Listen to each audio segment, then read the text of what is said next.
உனக்கு இன்னும் 3 நிமிடம் மட்டுமே கால அவகாசம் உள்ளது. அதற்குள் நான் சொல்லும் இந்த பதிவினை நீ முழுவதுமாக கேட்டுவிடு. என்னை நிராகரித்து அவமதிப்பு செய்யாதே. பிறகு நீதான் வருத்தப்படுவாய். உன்னை தேடி உன் அன்னையான நான் வரப்போகிறேன். அன்பு குழந்தையே, என்னிடம் நீ முழு மனதோடு கேள். என்னிடம் உள்ள அனைத்தையும் நான் உனக்கு தருவேன். ஒவ்வொரு நிலையை நினைத்தும் நீ எதற்கு வேதனைப்படுகிறாய்? இப்படி வேதனை மேல் வேதனைப்பட்டு எதை சாதிக்கப் போகிறாய்? வெளியே வா. அப்போது என் ஆசி உனக்கு முழுவதுமாக கிடைக்கும். வெறும் வாய் வார்த்தைகளால் நான் இதை சொல்லவில்லை. நான் உன்னோடு இருக்கும் பொழுது உன் கவலைகளை என் பாதத்தில் வை. அதன் பிறகு நடப்பதை பார்.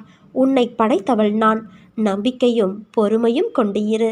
உன் கர்ம பலன்கள் முடிந்துவிட்டது.